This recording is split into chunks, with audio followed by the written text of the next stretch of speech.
Hello, everybody. CIA declassified. They dug up a living statue of an angel spirit. If this is true, you go back in the scriptures of Revelations. There are angels imprisoned under the Euphrates River, not to save people, but to punish them.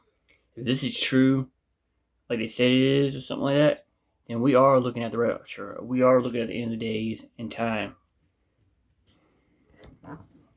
There were signs, but we didn't pay attention to it. But now, if this is true, then yeah, we're all going to be going with judgment. But let's get into the video, shall we? Enjoy.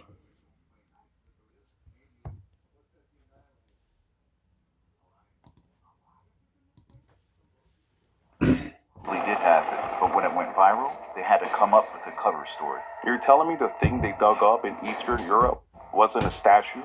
That's the part they scrubbed from the official report. The locals were told it was a hoax, some ancient sculpture that crumbled during the removal. But I just got word from Langley. That wasn't stone. Then what the hell was it? Flesh, petrified. Some kind of stasis. The miners thought they found a relic, a kneeling figure. Wings folded, sword and shield fused into rock. One of them touched it. The stone shell started cracking. Cracking? Yeah. Like something was inside it. The outer layer fell away, slow, deliberate, until the damn thing stood up. You're saying it came to life? Not saying, confirming. The miners ran. The ones who stayed described it as 14 feet tall. Wings black as obsidian. Eyes like voids. It moved like it just remembered gravity. And it spoke?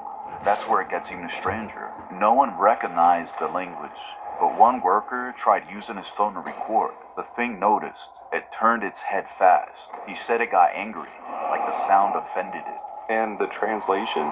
AI on the phone caught fragments. Claimed it was Sumerian. That's impossible. That's what I said. But the translation read, I must wake. I must find my brothers and sisters before the last war begins. Jesus. So where is it now?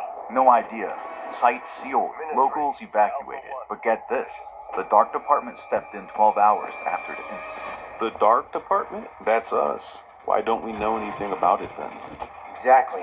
That's what I'm trying to figure out. It seems like some of our colleagues are keeping us in the dark. That means this isn't just archaeological. It's existential. They deployed 3 Medusa agents to the scene. Medusa? Those guys only move for threats classified as Omega. Exactly, which means this angel wasn't just a relic. It's classified as a potential pre-celestial entity, something predating all known religious frameworks. Do they have eyes on it? They did. Last update from Halloway's telemetry feed was corrupted, visual static, field interference, electromagnetic distortion. But for 2 frames, just 2, you can see it staring into the camera. What? It smiled. Christ. Langley's calling it Operation Seraphim. But off the record, the Dark Department thinks it wasn't the first. Just the first one to wake up. Then God help us all. Snow moved sideways over the Siberian steppe, a glittering haze crossing the floodlights, and the mine mouth breathed cold like an animal that slept with its teeth showing.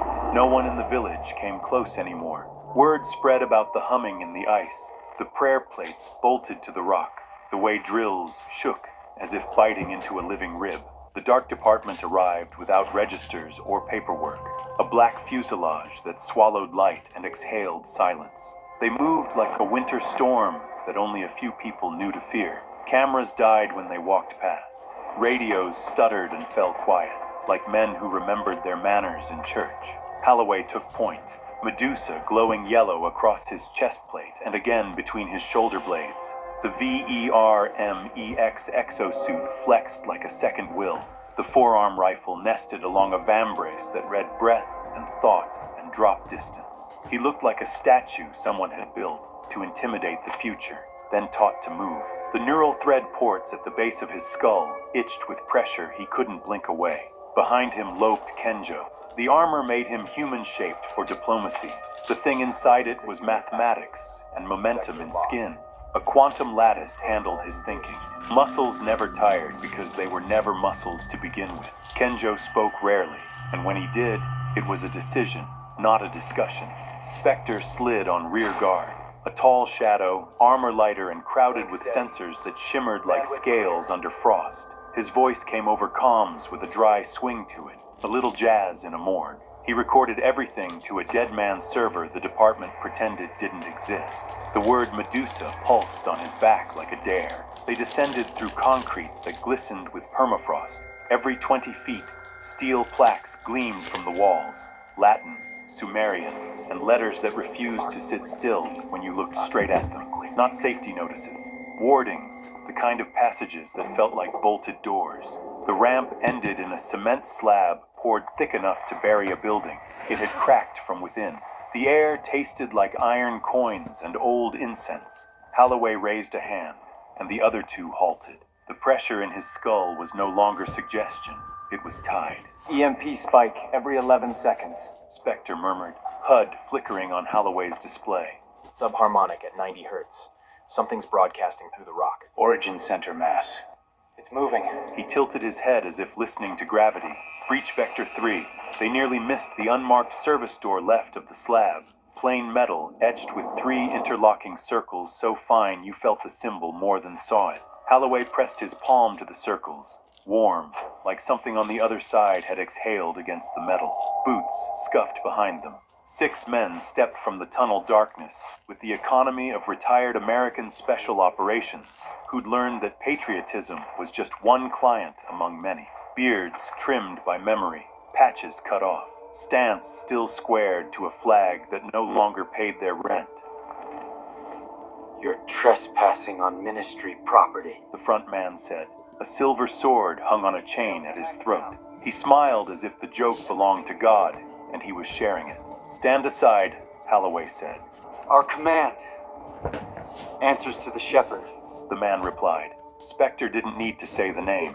Elias Varon, billionaire philanthropist when cameras clicked, eschatologist when they didn't. He funded hospitals and private armies and the kind of documentaries that made regular people feel like the end of the world would be tasteful and well lit. The mercenaries moved.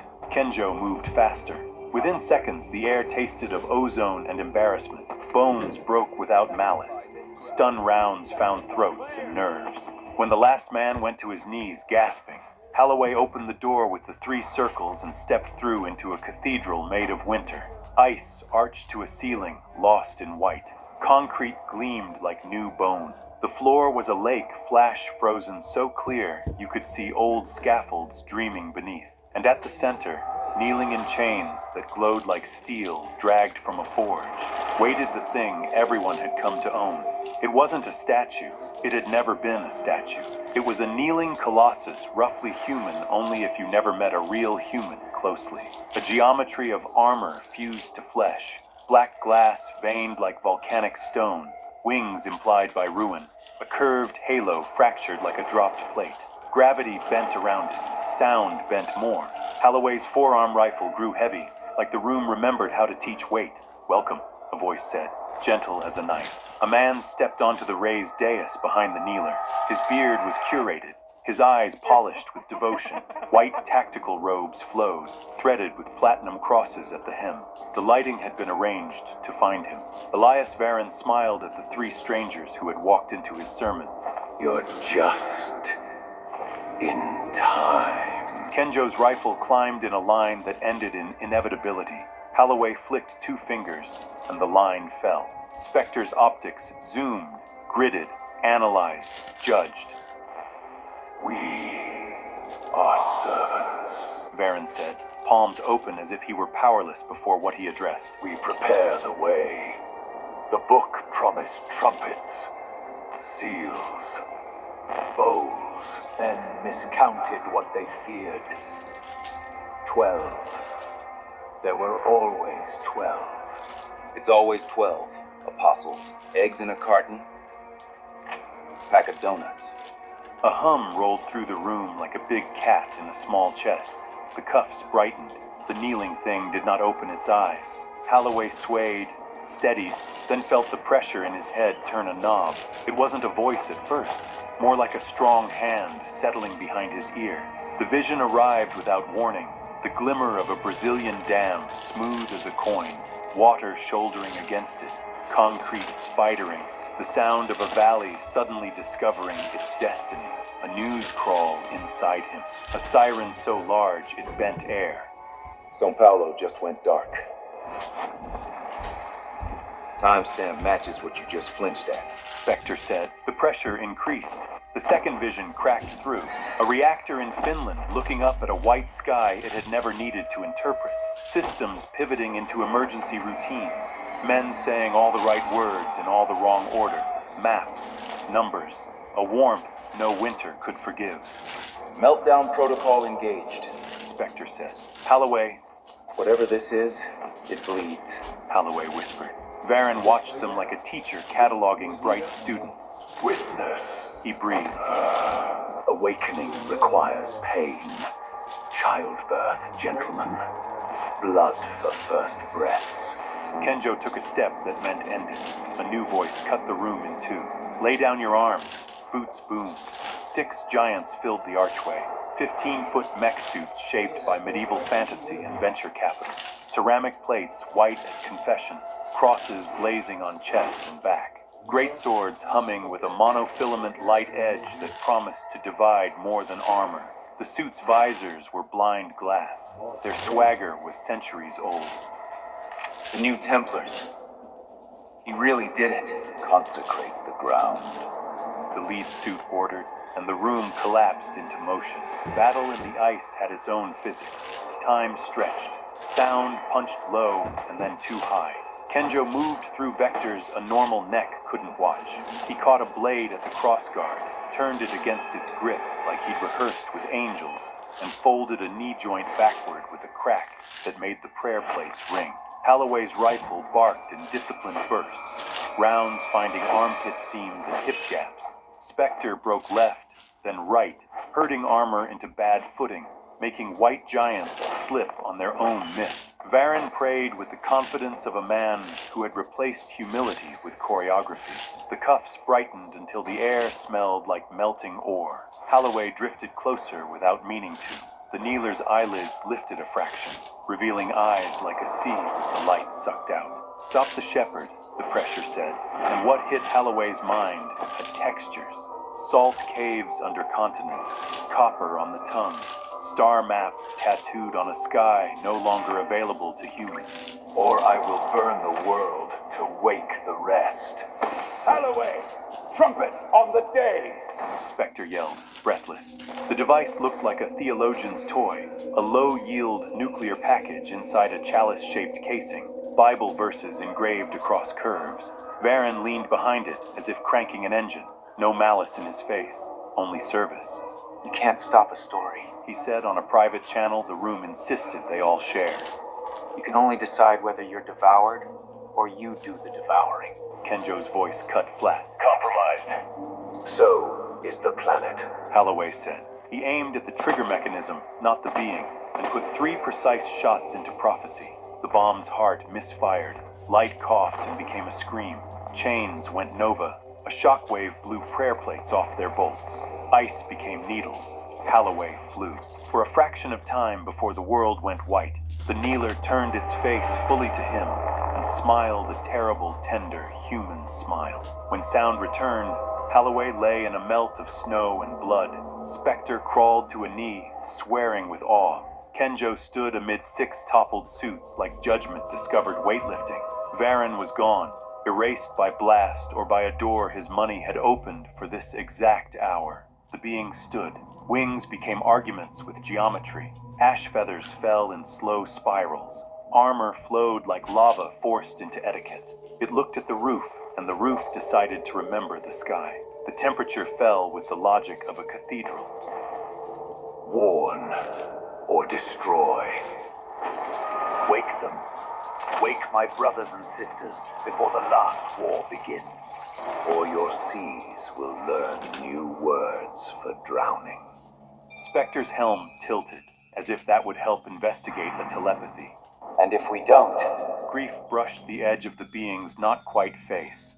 Then I suppose I will do what we agreed I never would. The ceiling chose that moment to lose faith in engineering. They did not remember extraction.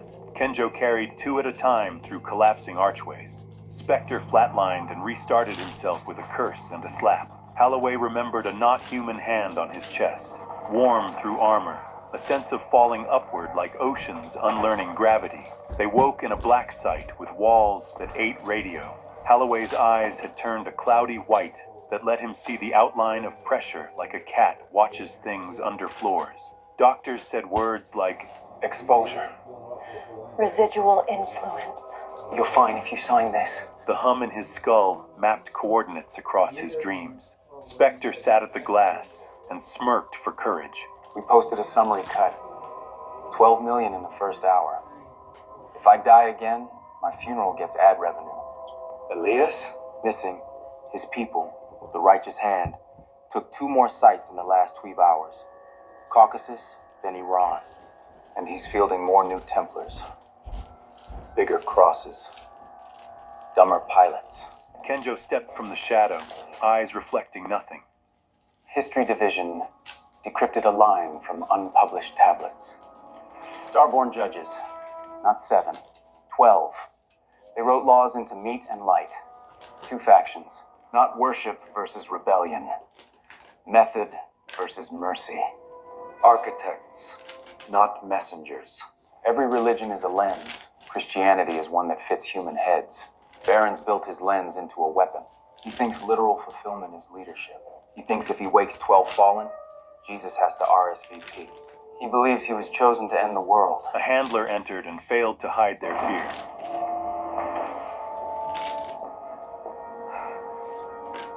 Have you been getting any messages? Do you hear anything? The handler asked Holloway. Coordinates, deep Atlantic trench. An island that cracked like a bowl. A desert where rain once fell iron. More coming. The handler swallowed and left to pretend to build a plan. They gave Holloway a room with lights that never turned off. At night, the being came as arithmetic. He watched earthquakes bloom in rings you could mistake for coincidence if you wanted to sleep. He saw lines converge on spots no map put names on. He felt an old agreement reopened, signed in a language more honest than ink. Spectre returned with coffee that tasted like punishment. You're still you. You're just expanded, like a bad update. Varen's alive. You sure? I can feel his faith. It's loud. Kenjo stood with hands casually empty, as if violence were always available without needing to be held. We cannot allow him to reach 12. It's already more than him. Spectre said, suddenly humorless. This is bigger than time. Pre-flood bigger. We're not stopping a man. We're stepping between a species and its old gods. Holloway touched the glass and watched the 3 interlocking circles bloom behind his eyelids, the geometry of containment that miners had mistaken for decoration. It hurt to look. It hurt not to. What do we do? Spectre asked softly. What we were built to do, but smarter. The orphan sharpened into a weapon. He looked at his friends, the machine pretending to be a man, or the man pretending to be a machine. The cynic thing between man and machine who recorded the apocalypse like a wedding, and felt a warmth that wasn't telepathic and couldn't be ordered by handlers. Holloway almost answered Atlantic Trench when the sirens tested, and a map flared alive across the observation monitors.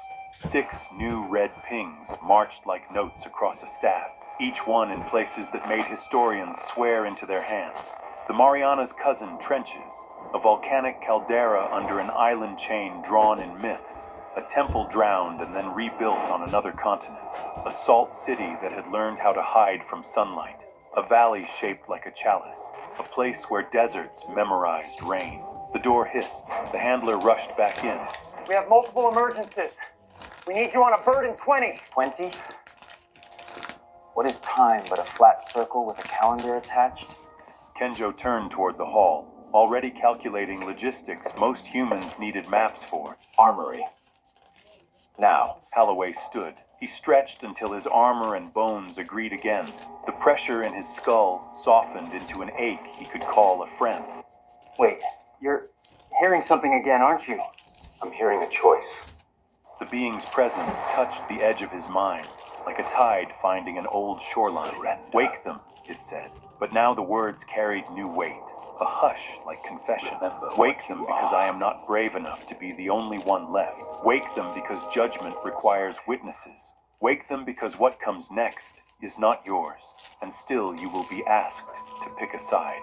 We go. They walked out together, Man, machine, something between, with Medusa burning across their backs like a brand and a promise. The base shook itself into efficiency. Technicians ran.